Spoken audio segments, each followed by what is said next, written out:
Hello YouTube, my name is Ryan. This is my first ever video, and what I'm going to show you is how to do a coolant flush on a 1997 Volkswagen Golf with the 2.04 cylinder. And what you're going to need, obviously you're going to need your flush and everything, which I have already put in the car and run. You're going to need some coolant, any additives that you're going to run. I'm going to try out this super coolant, reduces temperatures, and I tend to drive my car kind of hard during the summertime, and summertime's on its way, so might as well do it now. As with any flush, follow the directions, check your manufacturer, make sure nothing's going to go wrong. You definitely don't want to put something in the car that your car wasn't meant to have and then ruin something. And so make sure you check out all your information, make sure everything's as good as it's supposed to be. This is an older Volkswagen, so it really doesn't matter. Like I said, it's a 97, it's a Mk3. You'll notice there's this coolant bubble right here. And this tube here, if you take it off, you can make this job much easier on yourself. So I've already done one coolant flush, and the floaty stuff was already in the bucket, but you can see that's pretty nasty. And then we get on this one, and it's still equally nasty, but it's in much lighter color.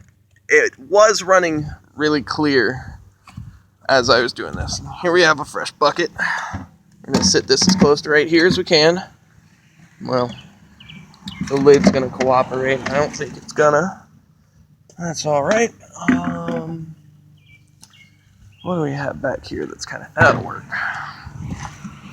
So the first flush I ran in this, I put a press stone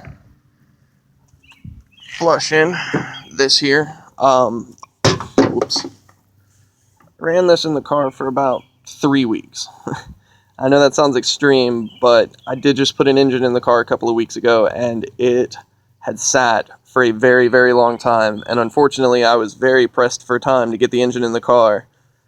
So I never got to do any flushes or anything beforehand. But, you know, it's fairly straightforward.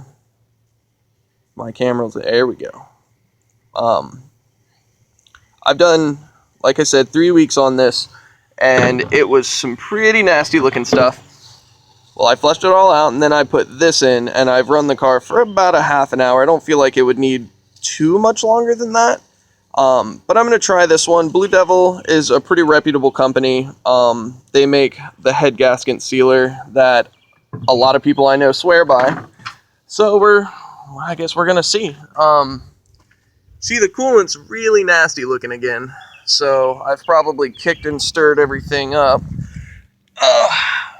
It should be about a 3/8. I've got this here length of hose. And what I'm going to do is I'm going to take this piece here and put it in the end of the tube as easily as I can. It is a bit of a snug fit for this particular fitting. But all that's going to do is that's going to make it to where you only have to undo one hose connection from your coolant system. And that is very convenient, because having to remove all of this hose, which is a giant 3-piece, goes down to a 4th piece, connects here at the radiator, and then connects down here at the side of the engine. So, you know, if you wanted to go the route of taking all the hoses off and trying to flush the inside of the engine somehow, you do what you want. But for me, and I learned this from working at a Volkswagen dealership many moons ago, that people work way too hard on some of the simplest things. So basically, this tube has a feed coming from the side of the head down there, and that's the end-all be-all feed. So when the coolant comes down into this tube and then goes down into the side of the coolant flange down here, I don't know if you can really see it, but this jigger here, it feeds from the top of the engine up here back up in. So undoing this line up here and then taking your already connected hose and just wedge that on in there like so. Then you can take your hose, stick it over the side of the car, get it into the bucket, and then you're looking really good after that.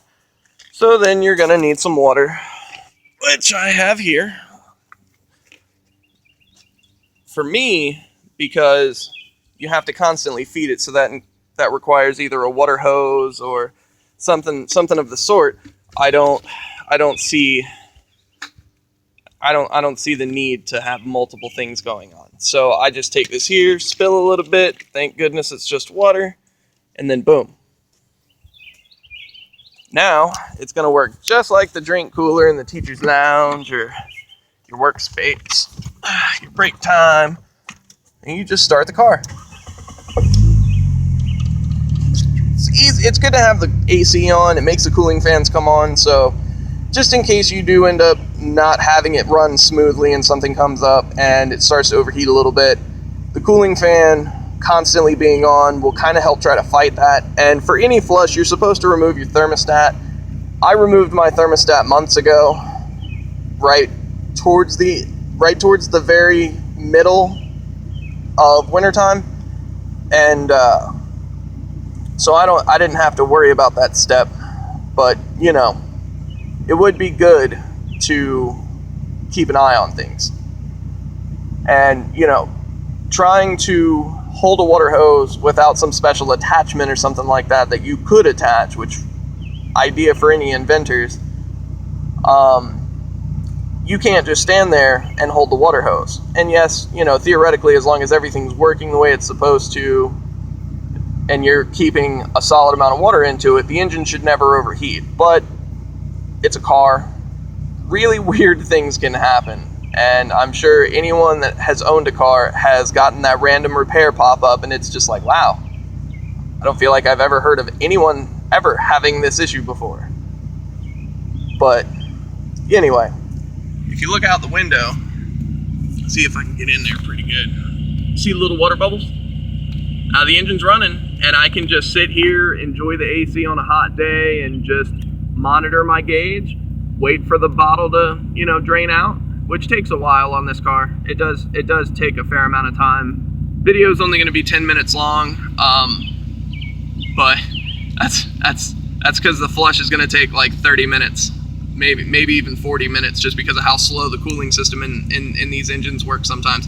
And some of them are different. I had a major clog in my car. That's why I ran the flush for as long as I did. That's why I was trying to make things work as well as they were supposed to. But you know, once you're done and all of the water is running clean out, you know, just reverse process, rehook the hose back up, top off your coolant levels, add any additives, make sure to leave space for your additives. And you can see, it's kind of hard to see with the yellow, but that's not as nasty as it was before, not by far. So we're doing pretty good. I've put it anywhere between 3 and 10 gallons of water through it, and then I'm going to add the hyper lube like I said. Now for this stuff, it says for maximum efficiency only add it to pure water. Something about it mixing with coolant, it does work, but it doesn't work as well. It's designed to be put with water. Since I'm flushing the engine, once the water runs really nice and clean, I'm just going to pour this in until I see the slight hue of green, and then I'm going to shut the car off, hook the hose back up, top off the fluids, make sure everything else is good. You know, it's a good time to check the oil, make sure your oil level's right. It's a good time to check your belts, make sure nothing's frayed. Apologies for the jankiness of my engine, but I love my car, and I'm a fan of that haggard homebrew garage thrown together. Make it look as whatever you can, as quickly as you can.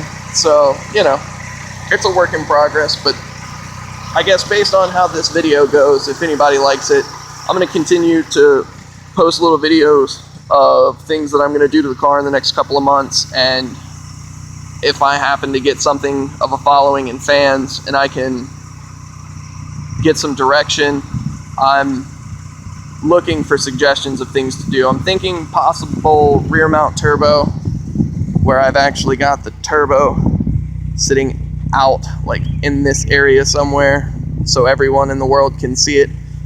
I just kind of like that really awful kind of thrown together look. It's just it's really cool. It's something I'm really a fan of. But yeah, this is how you do a coolant flush on a Volkswagen Jetta. I mean, Volkswagen 2-liter. Leave comments below if you have any questions.